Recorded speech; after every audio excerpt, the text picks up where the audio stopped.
প্রতিরক্ষায় দেশীয় প্রযুক্তি ভারতের শক্তি। অপারেশন সিঁদুরে দেশীয় অস্ত্রে সাফল্য জানিয়েছেন কেন্দ্রীয় প্রতিরক্ষামন্ত্রী রাজনাথ সিং।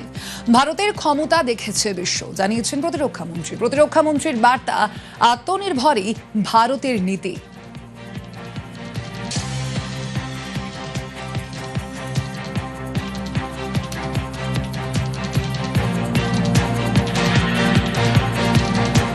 साथियों, स्वदेशी हथियार हमारे लिए कितने जरूरी हैं, इसका उदाहरण हमें ऑपरेशन सिंदूर के दौरान देखने को आपको मिला होगा। केवल भारत को ही नहीं, भारतवासियों को ही नहीं, सारी दुनिया को देखने को मिला है।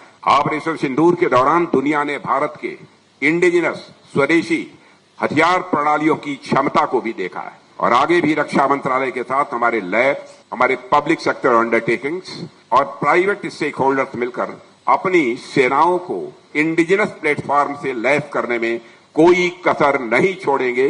यह बात मैं विश्वास के साथ कह सकता हूं और हमने यह साबित किया है कि आत्मनिर्भरता ये हमारी केवल पॉलिसी नहीं है, आत्मनिर्भरता बैटलफील्ड कैपेबिलिटी का एक मल्टीप्लायर है और इस पहल में जीआरसी तथा यंत्र इंडिया लिमिटेड की भूमिका अत्यंत महत्वपूर्ण होने वाली है। চণ্ডীপুরাণে রক্তবীজ বলে একটা রাক্ষস ছিল। তার গলা কেটে দিলেও তার রক্ত থেকে হাজার হাজার অসুর জন্মে যেত। গল্প নয়, বাস্তবের রক্তবীজের দেখা মিলল পাকিস্তানে। অপারেশন সিঁদুরে জৈশ-এ মোহাম্মদ জঙ্গি গোষ্ঠীর সদর দপ্তর গুড়িয়ে দিয়েছিল ভারতের মিসাইল। পাক পাঞ্জাবের বাহওয়ালপুরে সেই মার্কাজ সুবহান আল্লাহ আবার তৈরি করে ফেলেছে পাকিস্তান, তাও আবার রেকর্ড টাইমে। পাকিস্তান থেকে পাওয়া ছবিতে দেখা যাচ্ছে মার্কাজ সুবহান আল্লাহর গম্বুজ আবারও মাথা তুলে দাঁড়িয়ে রয়েছে। ধ্বংস হয়ে যাওয়ার মাত্র 15 মাসের মধ্যেই মার্কাজ সুবহান আল্লাহ কি করে তৈরি করে ফেলল পাকিস্তান, উঠছে সেই প্রশ্ন। তার কারণ, দেশবাসীর মুখে অন্ন তুলে দিতে না পারলেও পাকিস্তানে সন্ত্রাসের জন্য অর্থ যোগানের অভাব হয় না। পাকিস্তান সরকার মার্কাজ পুনর্নির্মাণের জন্য জৈশকে 25 রুপিয়া দিয়েছিল।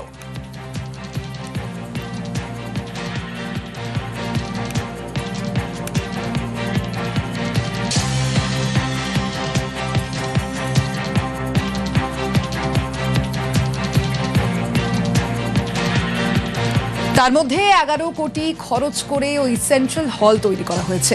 মার্বেল ফ্লোরিং করে সেটাকে একেবারে 5 তারা মানের করে ফেলা হয়েছে। এতেই স্পষ্ট পাকিস্তান আছে পাকিস্তানে, সেখানে এখনো সন্ত্রাসের চাষ।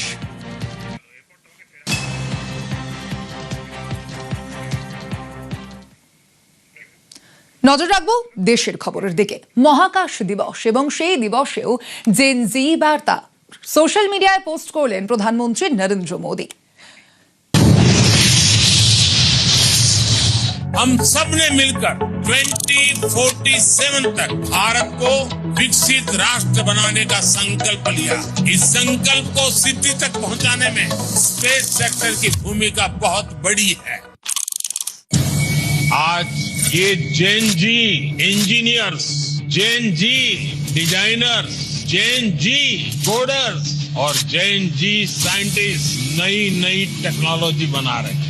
प्रोपल्सन सिस्टम हो, कंपोजिट मटेरियल्स हो, रॉकेट स्टेजेज हो, सैटेलाइट प्लेटफॉर्म्स हो, भारत का युवा आज उन क्षेत्रों में काम कर रहा है जिनकी कुछ साल पहले कल्पना भी संभव नहीं थी। भारत का प्राइवेट स्पेस टैलेंट पूरी दुनिया में अपनी अलग पहचान बना रहा है।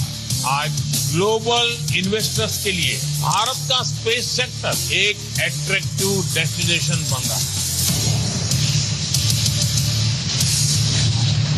इसरो की सफलता देखकर कितने ही बच्चों के मन में ये बात आती है कि बड़ा होकर मैं भी साइंटिस्ट बनूंगा। वो रॉकेट का काउंटडाउन लाखों लाख बच्चों को प्रेरित करता है। हर घर में कागज के हवाई जहाज उड़ाने वाला जो एरोनॉटिकल इंजीनियर है, बड़ा होकर आप जैसा इंजीनियर बनना चाहता है, साइंटिस्ट बनना चाहता है। हाथ में तिरंगा है, अंतरिक्ष है, 140 करोड़ देशवासियों का सपना है, वही हम सबका संकल्प है। জাতীয় মহাকাশ দিবস। দিল্লিতে স্পেস স্টার্টআপগুলির সিইও ও প্রতিষ্ঠাতাদের সঙ্গে আলাপচারিতায় প্রধানমন্ত্রী নরেন্দ্র মোদী। एक नए क्षेत्र में साहस दिखाया है। सबसे बड़ी बात है कि आपने सरकार की बात पे भरोसा किया। जुलाई 18 को हम भारत का पहला प्राइवेट रॉकेट सक्सेसफुली सैटेलाइट्स को इजेक्ट करके लॉन्च किया था and this is just the beginning.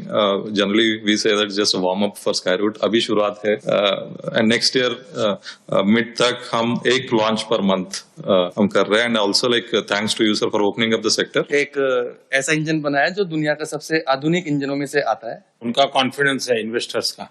Skyroot का जो लॉन्च हुआ है फर्स्ट, उसके बाद से बढ़ गया है। अच्छा वो रूट आपको काम आ रहा है? वो बहुत काम आ रहा है। दुनिया अब भारत के स्टार्टअप को खोजती होगी भाई कौन है इसमें, क्योंकि एक जब ब्रेक थ्रू होता है तो तुरंत लोगों का ध्यान जाता है। I think space industry open होने के बाद हमने एक बहुत अच्छी सी ट्रेंड देखी है। हमारे जितने सिटीजन यूएस और यूरोप में हैं, वे वापस आके हमारे साथ काम करना चाह रहे हैं। बहुत लोगों को हमें जोड़ना है और जैसा मेहता ने कहा कि अब विदेश से लोग गए हुए वापिस आ रहे हैं, मैं समझता हूं कि हमें ऐसा एक औरा खड़ा कर देना चाहिए कि इस फील्ड में दुनिया भर के लोगों को एक जिंदगी बनानी है तो हिंदुस्तान जाओ, भारत की कोई स्टार्टअप से जुड़ जाओ, भारत की कोई स्पेस एजेंसी से जुड़ जाओ। मैं पक्का मानता हूं जी, पूरा टैलेंट पूल जो है एक मैग्नेट की तरह आपके कारण हम खींच सकते हैं और वो हमारी एक बहुत बड़ी ताकत बन सकता है। हमारा विजन है कि नेक्स्ट 18 मंथ्स में हम ग्लोबल ग्राउंड स्टेशन नेटवर्क लगाना चाहते हैं। हम जो सैटेलाइट्स का इंजन होता है, जो सैटेलाइट को एक जगह से दूसरा जगह ले जाता है स्पेस में, 5 साल या 15 साल तक ले जाता है सैटेलाइट्स को, वो इंजन्स बनाते हैं सर। ग्लोबली बहुत अच्छा ट्रैक्शन मिला है एंड ये भी आपका एफर्ट भी इसमें बहुत है सर। कॉस्ट में हम बहुत कॉम्पिटिटिव है, टैलेंट में तो कोई प्रश्न ही नहीं उठता है और रिस्क टेकिंग कैपेसिटी हमारे देश के लोगों की वैसे भी ज्यादा होती है और उसके कारण हम बहुत तेजी से अपनी जगह बना सकते हैं।